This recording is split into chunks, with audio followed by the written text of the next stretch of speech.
My home's not as interesting as some of the celebrities you've seen. Oh, all right, I'm gonna start again. I think maybe you guys didn't hear me before. Hi, everyone, great to be here.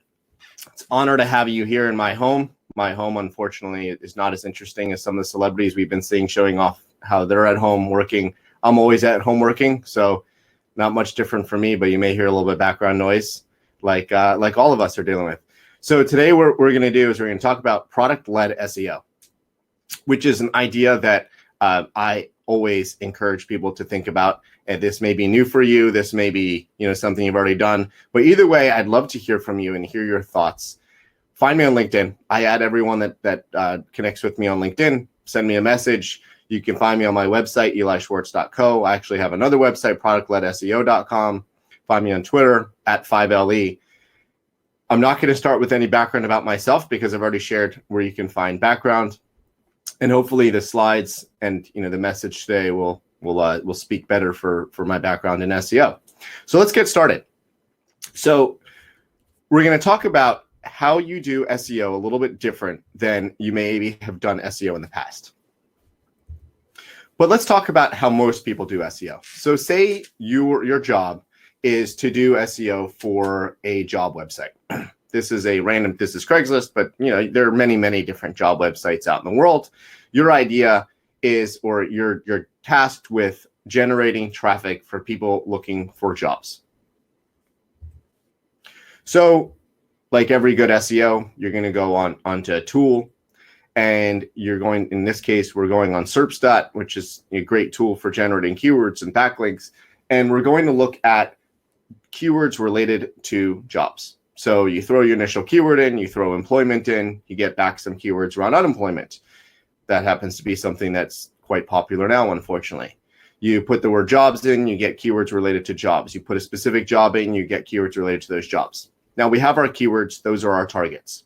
We make our big list of things that we're going to go after and try to rank on.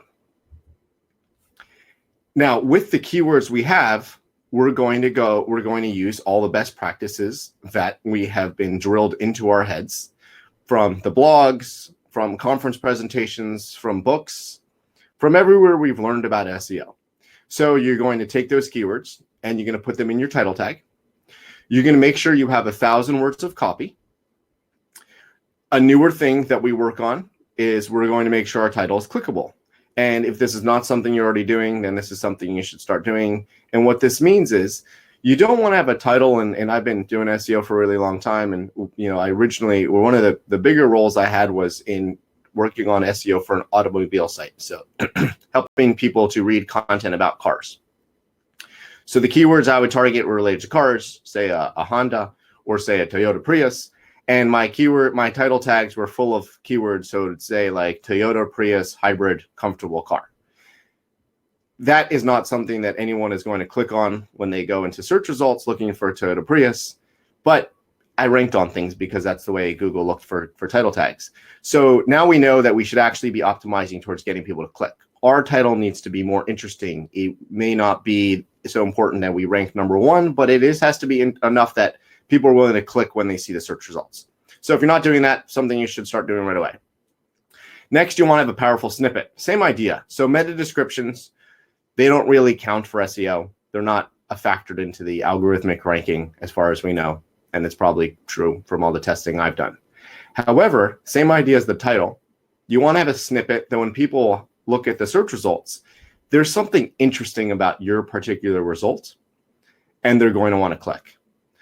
And when they click, they'll be happy and they won't click back and bounce back and look for other results. So you want to write a powerful snippet, or if Google is extracting text from your page, you want to make sure the text you have on your page, it's related to the potential keyword that someone might search, is written well enough that people will want to click that. And finally, another thing that's been drilled into us is you want to have nice images. So creative stock images, hopefully you're paying for them. If you're ripping them off, make sure you're ripping off good ones. If you're taking original pictures, make sure they're high quality. So these are best practices. So we have our keywords and we know what we're going after. We know how to do SEO. Not going to address links right now. Now we're going to try to figure out how to rank on this keyword. Now here's a little challenge. Now say my keyword is unemployment, applying for unemployment. I go to the search results everyone else is targeting this exact same keyword. So how to apply for unemployment, we have strong competition from seemingly authoritative sites. So keep this idea in your head. So we have our keyword list. We know the search volume. We've actually, like, good SEO people that we are, we've stack ranked our keyword list based on search volume. And then we have written our content following best practices. In a minute, I'm going to talk about links. We've done that. Target our keyword, and these are our search results. Lots of other people have had the exact same idea. But we know we're going to do better than them, and we're going to outrank all these other sites because we're going to get good backlinks.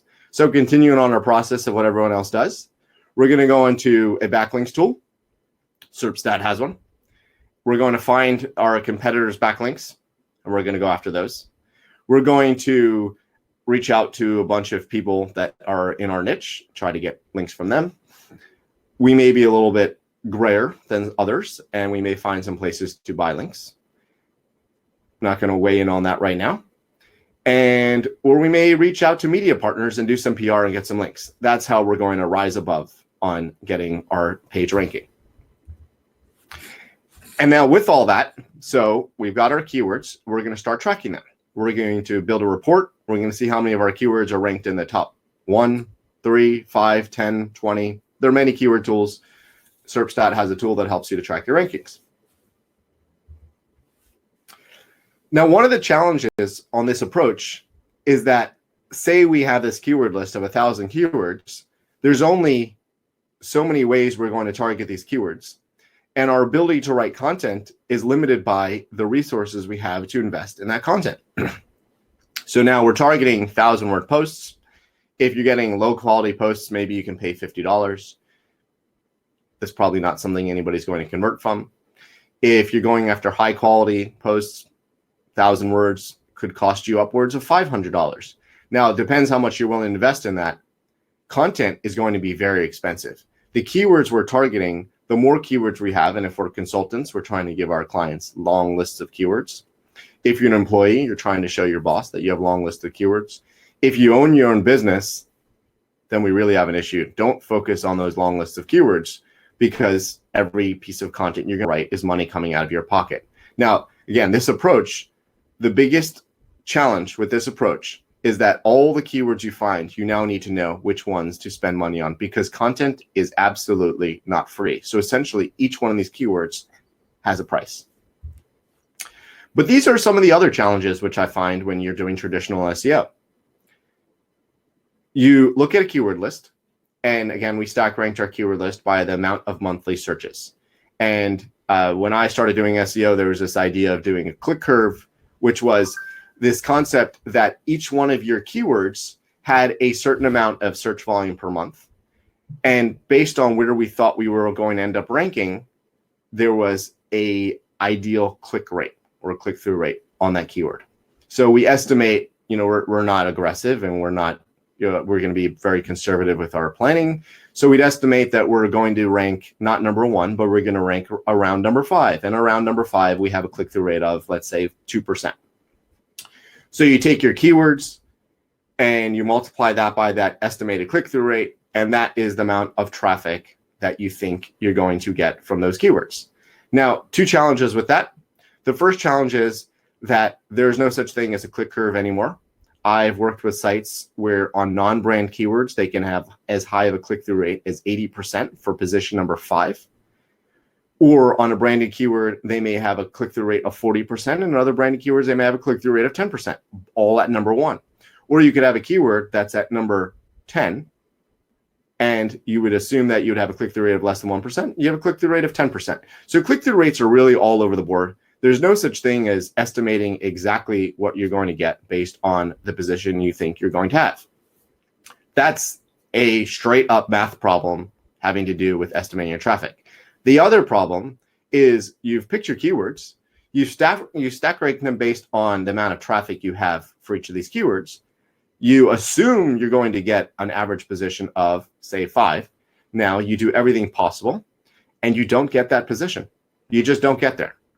Now, that will upset all of your forecasting and everything you assumed you were going to get from SEO.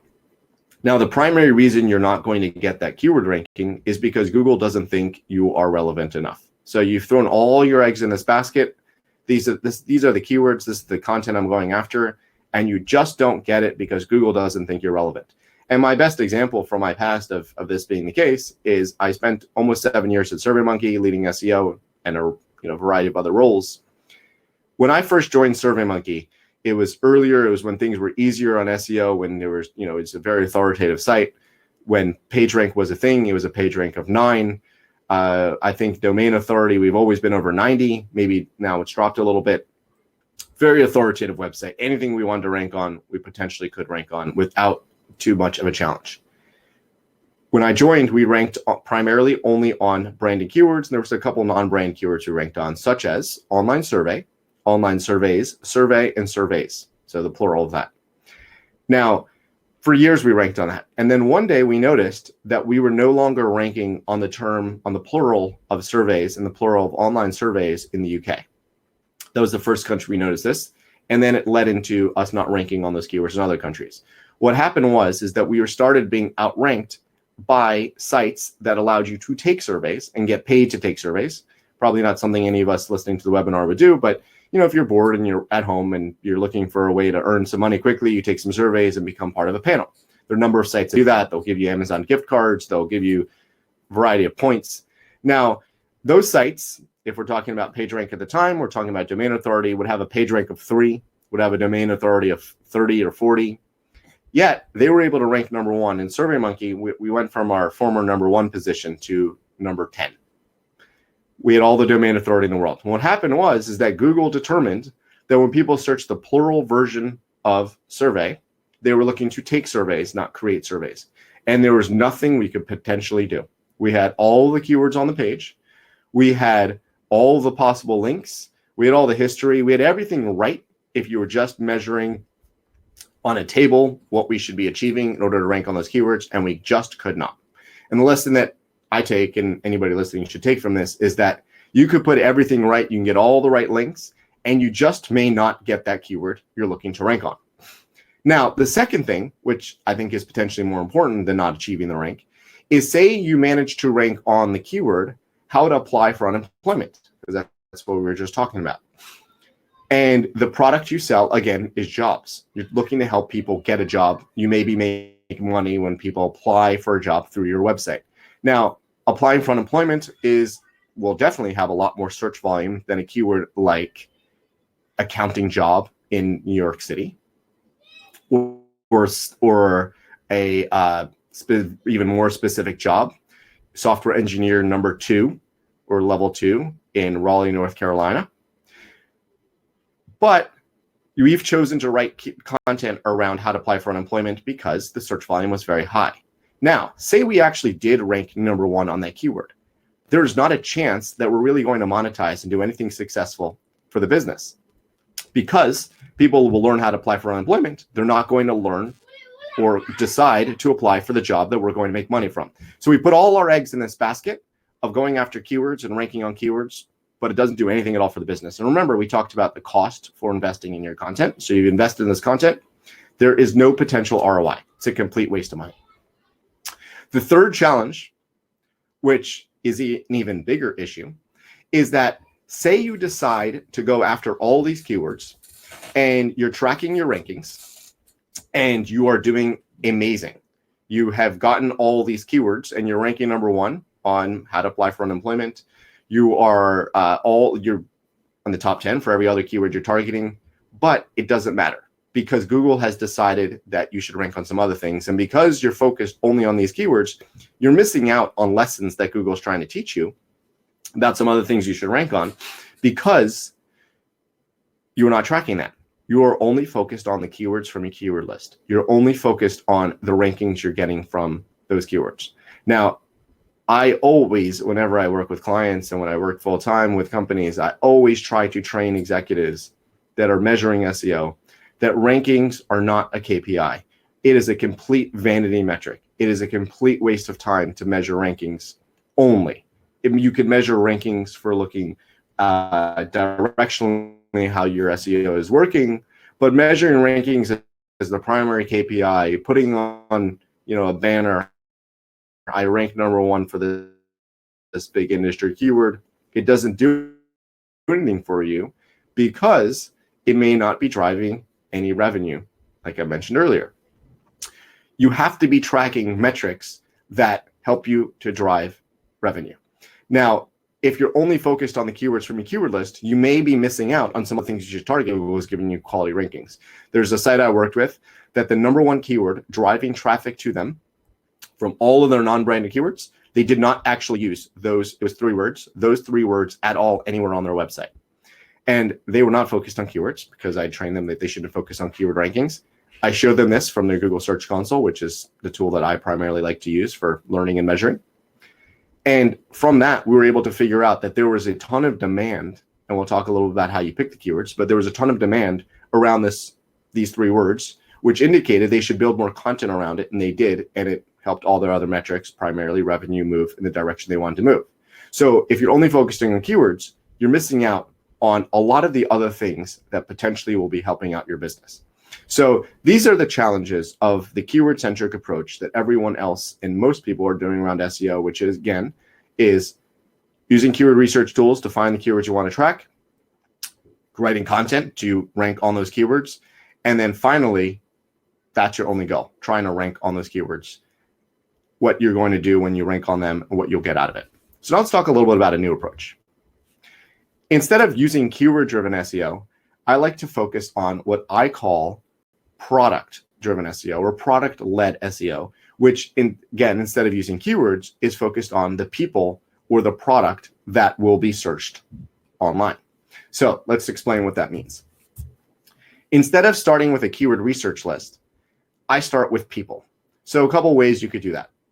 You could run a survey. So say you want to know what it is that people would be searching for online. Now, let's use a practical example. We're all sitting at home. We are all stuck in our houses. There isn't anywhere to go. And there's a number of things we could be creating around this. Whatever product you're in, you're trying to generate traffic from it. Maybe your business has changed significantly. So you want to know if people are going to use whatever the content is you're going to create, if it's going to help them. So say we're creating an entertainment platform. Now, instead of going onto keyword research tools and looking for keywords related to entertainment, you want to create a show. You may be led in the wrong direction, especially because keyword research will tell you things that happened in the last 12 months. Keyword research is not updated based on pandemics and being stuck at home. So run a survey. Ask people, how much time are you spending watching Netflix? How much time are you spending watching TV? How much time are you spending barbecuing in the backyard? How much time are you playing sports in your backyard? What is it that you'd want to watch if entertainment was created for you? So learn from people what it is they want. And then based on what they want, that's how you're going to measure how much potential search there would be. So maybe if you're trying to figure out what kind of show should you create? Should you create an extreme sports show? Should you create a cooking show? Should you create a prank show like a Jackass? You ask people, tell them, of these three, which would be the most interesting to you? So instead of doing keyword research, you're asking live people what's more interesting for them. Another way to generate this data is if you're working with a large company or a large user base, you should have customer data. So you should know what is it that people are more likely to pay for? What are the pages that people spend more time reading? What are some of the things that people have told you? So you told your customer support when they have contacted you. What are the things you're looking for? What are the things you're trying to understand? What are the challenges they're facing with your product? What are the challenges that they're facing that your product is helping to solve? These are the things that you can create online. There are massive gaps for the kind of content people want online because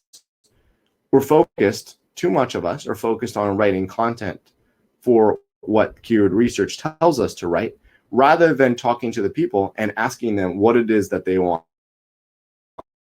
what it is that for, what might help them, what's the content they might read. Now, as I mentioned before, we want to think about how we generate content and how we create content that's going to convert, not content that's just has high search volume. So high server, they have that many people search. So if someone is searching for watch pranks online and there isn't enough search volume for that, they're going to roll it up to pranks, for example. So we want to think about the things that we're going to convert from. When we take this list and you work with wherever data source you have, whether that's your survey, whether that's your customer data, whether that's anything like customer support interactions, think about what can I create? What do I optimize for that people are most likely going to convert on? Because again, we're investing our dollars, we're investing our resources into creating things. We can't do everything. Now, this brings us into something I like to term as blue ocean SEO.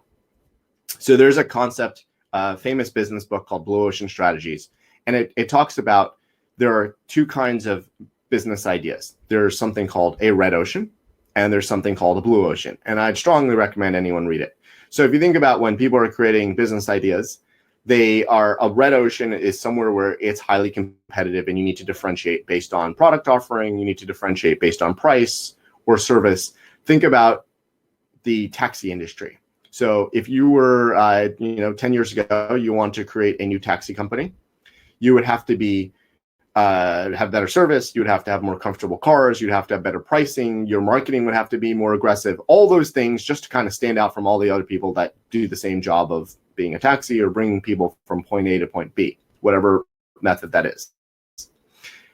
Uber comes out and Uber upsets that entire model, and we can look at the growth they've had because they went for a blue ocean.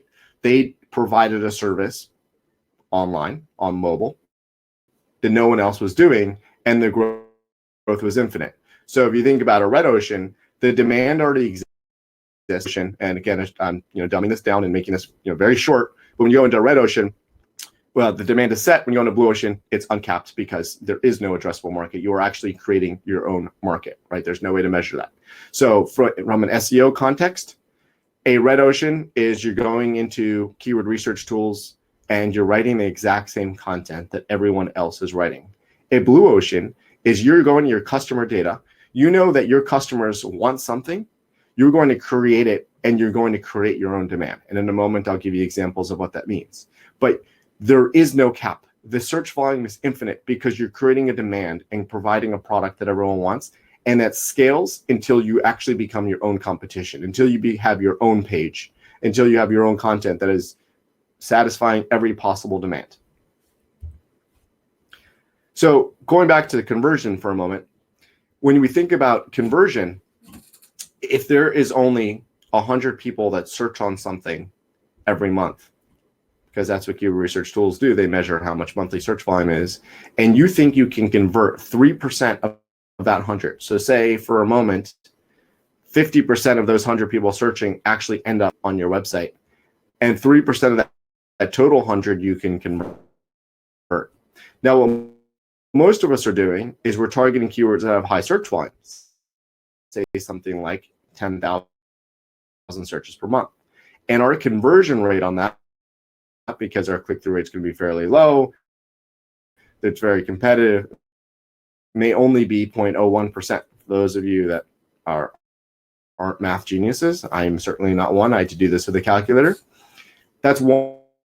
So you have one person converting keyword, you can convert 3 times as many as if you go after a keyword that just happens to have high search volume and you're just trying to be slightly better than everyone else. So it is far better to go after the keywords that there are only less people searching and are more specific to what you can do and you can convert better than to just go after something where everyone else is targeting and your conversion rate will be a lot lower. Now, when we're creating this content and we're looking to find high converting content, I always like to look for things that are both programmatic. So programmatic means that you don't have to manually write all the pages you're writing. You're looking for data, you're looking for products you can provide. I know that right now this might be a little bit too pie in the sky, and I'll show you examples in one moment. Programmatic and scalable. So the challenge with the traditional approach to SEO, where you're writing content based on keyword research, is that it is absolutely not scalable. As much money as you have, that's as much content as you can write, and it's certainly not programmatic. You need to have a writer sit down and write it. However, if you go after product-led SEO and you find an opportunity where there's something you can solve within your industry and within your product offering, you can make it programmatic because you can gather data and build something that people need but just does not exist, and you can make it scalable because you can continue to dive deeper and deeper into what it is people are looking for, and it will keep growing onto itself without you needing to invest in creating each piece of content. What to have a keyword-rich title tag? Does it need to have images? It really depends on the industry. So I say you make up the rules as you go along. Use your Search Console data, use your performance data, use your revenue data to figure out what is already working and optimize for that. That's how you understand the rules. By being very flexible and having a constant approach, an always learning approach, you'll be able to figure out what the rules should be and how your content should work. We're working in a blue ocean. We're making the rules. So remember that. Like, you don't need to hew to some old rule set. We will learn like how many words we need, what kind of keywords we need to do. Just keep an open mind, and we will learn from that how to optimize this particular kind of content. Now, as you scale the site, we want to scale with adding more features and providing more value to users.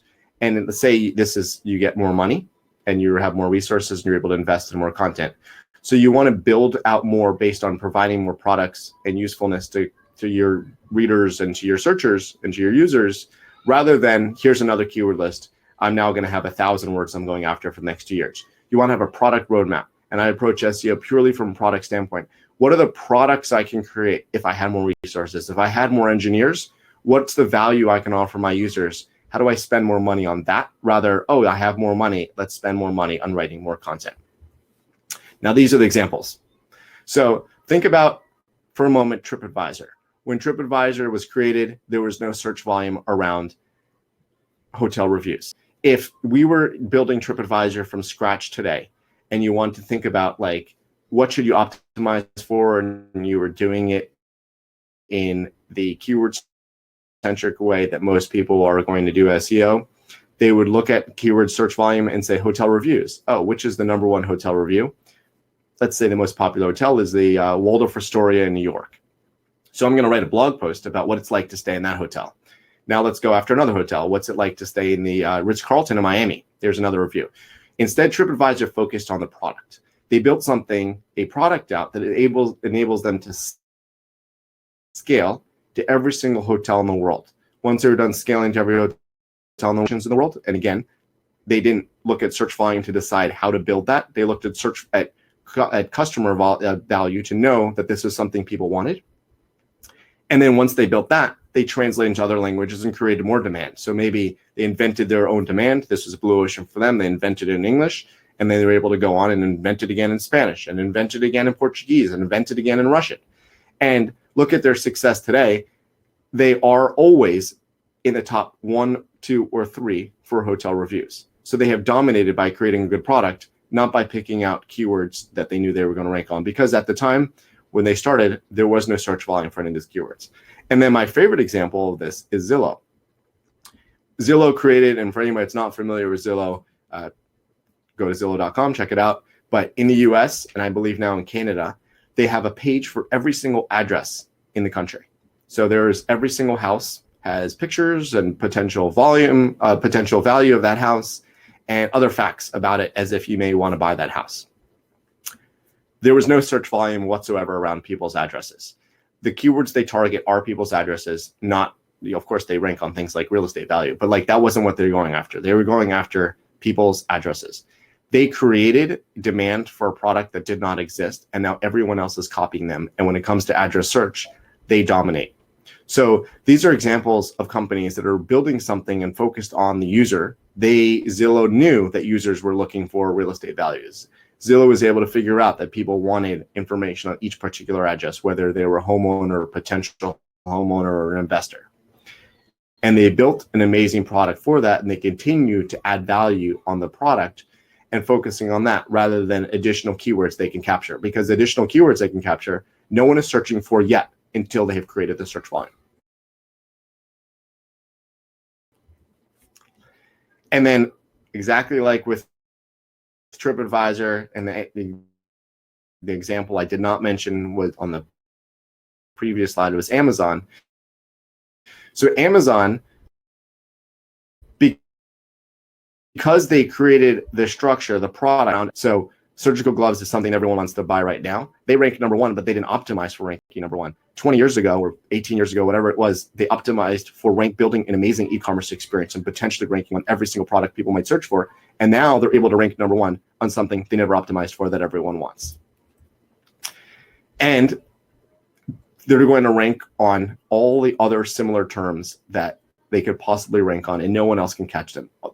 Costco is trying to catch them. Target is trying to catch them. CVS is trying to catch them. But look, they're number one. And that's the best part about when you create your own demand, is that it is absolutely defensible. You've created the demand. You've become number one. You've built that historical volume. You maybe have some links. You have great user experience, and everyone else is copying you. So here's some examples from my own career, my consulting career. So I worked with a company called Drops, so languagedrops.com. They are a language learning tool. So I started working with them. They were only an app. They were actually Google Play's #1 app of 2018. And they wanted to build this web product. Now, initially, I was skeptical because it was a dictionary. They were competing with not only every other dictionary out there, but they were competing with Google Translate. What we did was we developed a product-led SEO approach rather than a keyword-led SEO approach. So instead of focusing on the word dictionary, we decided to focus on the concepts of translation. So what are the things you need to do around cooking? And what are all the translations? So by building out this product, knowing that people would want it, and there was absolutely no competition for it, we were able to dominate. So they went from a couple hundred impressions per month to within 6 months, they had scaled to 75 million total impressions, and they're driving tens of thousands of downloads from the web. So now they're able to not rank just on keywords we chose because we didn't choose it really well. Good product. So no matter what it was that people would search for, if Google were to choose to rank us, we would have a great product. I mentioned before, I spent a long time at SurveyMonkey. So when I joined SurveyMonkey, they weren't ranking on any non-brand keywords except for survey and surveys, and of course the brand. But what we did was we developed all the things around surveys that people might want to get out of a survey. So you use a survey to do academic research. You do a survey to do market research. You do a survey to do customer research. So we created products around that. So if we were just optimizing the word survey, we'd run out of keywords to optimize fairly quickly. But as we focus on the product and what people will use it for, we're able to find a lot more search volume. And market research surveys is an example of a product-centric keyword page that we created that led to a significant amount of revenue and continues to lead to a significant amount of revenue. And finally, many years ago, I worked with Quora. So Quora, for those that aren't familiar, is a question and answer platform. They don't do any SEO based on keyword volume because they're creating their own keyword volume. They've built a site that people can create their own questions, and they're able to rank on many, many things that you wouldn't know that there is search volume for. So instead of focusing on what are the categories we need to create, how do we create questions around what people are searching for, we built a strong product. We focus on how do we surface the best product and create all the pieces around SEO, the internal links, the ability to funnel backlinks through the site, the architecture, the crawlability, that SEO was able to just be successful and then let the users do what the users needed to do. So to summarize, we're building for the user, not the engine. We're building for what the users are going to want, what is going to drive us revenue, and understanding what the users, how we're going to add value to users, and then the user search volume will increase from that rather than looking at search volume that already exists. And that's it. Be honored if you would reach out and email me and let me know your thoughts. Any questions you have, sign up for my mailing list. I have a book coming out on product-led SEO. So right now, productledseo.com just redirects you to my website. Add me on LinkedIn, and then please stay in touch. And I'd love to hear from you. And please check out my book when it comes out. Thank you. Thank you, Eli. Could you please reply to the questions from the chat? Because there are quite many. Could you have a look?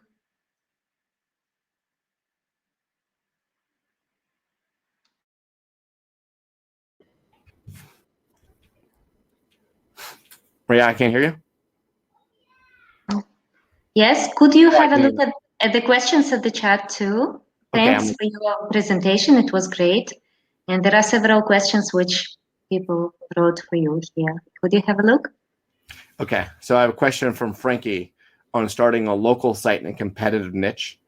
Yes, it's from one of the subscribers. Yes. Okay. So, Frankie, as you know, this is a competitive niche. So if you're creating something that's competitive, then you need to differentiate by creating something that's not competitive. So why is it that someone would want a home generator? Is it because of their fear of their electricity going out? So talk to them, understand why is it that they want a generator? And then from there, create content around that.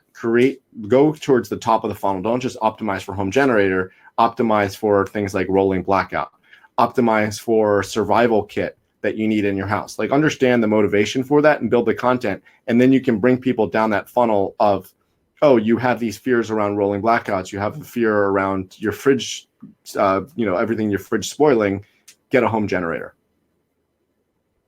And if that doesn't answer your question, ask another question. Frank has another question about leads for SaaS product. I'd say the answer is the same. Anytime I work with SaaS, it's understanding the need for what the SaaS and then creating content around the need for the SaaS and satisfying what the users want and then telling them that the SaaS works and don't just optimize for a keyword of the SaaS.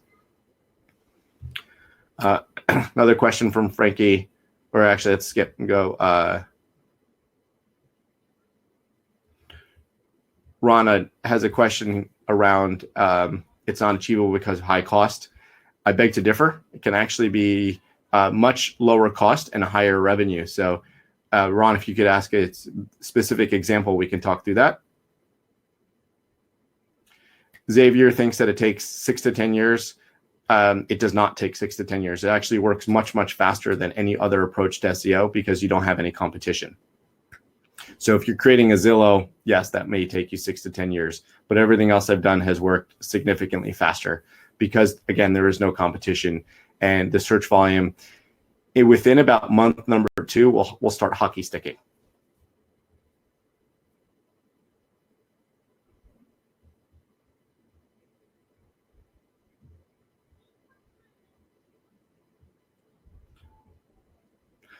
Alyssa asked next steps, link building and content. I think got cut off there. The links, when you create successful product-led SEO, the links are a lot easier to come by naturally because you're providing value to users. So you don't need to do shady things like PBNs. You're able to reach out and provide great information. So as I mentioned to Frankie before about the generators, if you're creating content around the motivations for a generator, rolling blackouts, it's a lot easier to, if the rolling blackouts actually come, it's a lot easier to reach out to any media and say, here's a guide to how to deal with a rolling blackout than to say, like, here's our product page for a home generator. Can you plug our product?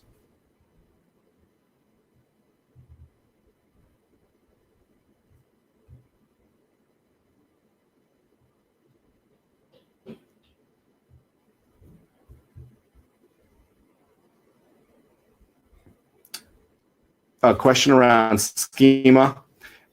Should you put it directly on the web page or in Google Tag Manager to trigger it?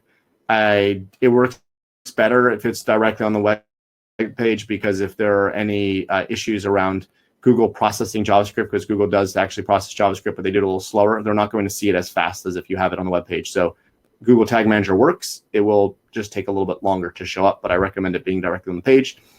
If you can't get it on directly on the page, and use Google Tag Manager as a second.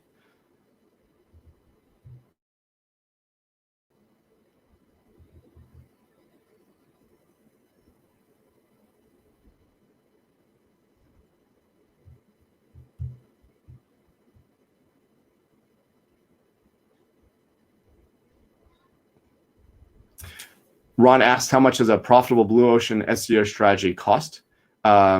Ron, can you respond and say if you are a consultant or if you are looking for a Blue Ocean strategy? I'd love to answer that question.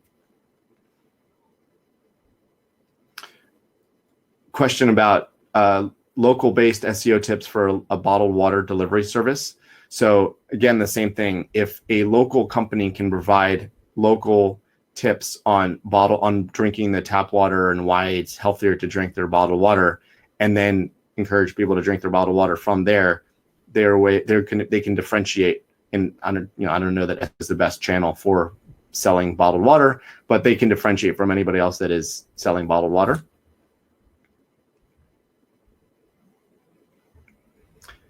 I see a question around a brand new website, step-by-steps to 10x growth. I think we need a genie out of the bottle for that. I wish I knew the answer myself.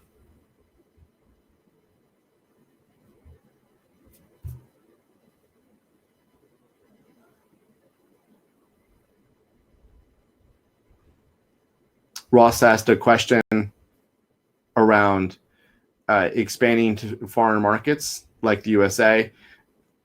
I don't think if you're only providing content, I don't think there's a challenge in expanding to another country. If the language is the same, if the language is different, then you want someone from that country to help you with the translation. And then launch that website for that language. If the languages are the same, then just provide the content. I don't know that there's anything different you have to do.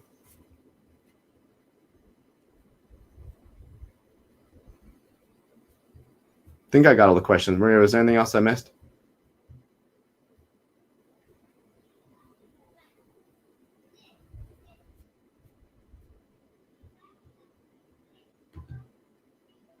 And any questions I didn't answer, again, please reach out on LinkedIn to my email. Happy to answer and chat with you.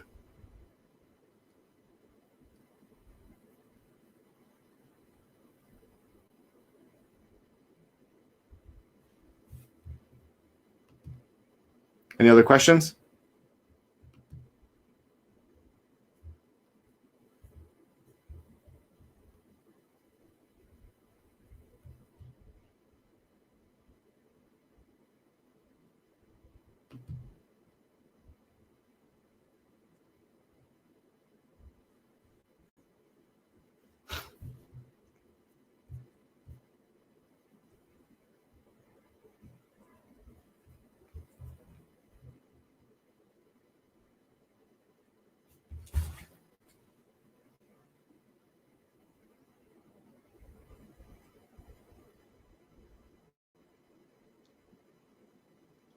Eli?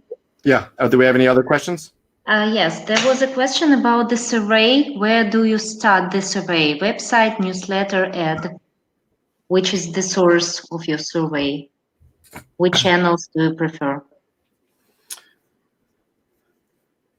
So I would, so survey doesn't actually have to be an online survey. It can be going out to talk to your users. Again, a survey doesn't have to be statistically significant either. It can be something like, if you talk to 15 people on the phone and everyone said they need the same thing, then everyone needs what you're offering. If you send out an online survey to your entire email list and only 20 people respond and the responses are similar, then that's something they need. So I would just look for places to get information. Stand on the street if you have to, but gather information from actual potential users of your product. Anything else I missed? No, I think no. Thank you, Eli. Thanks for your presentation. Okay. Again, happy to answer any questions over email or LinkedIn. So thank you for having me.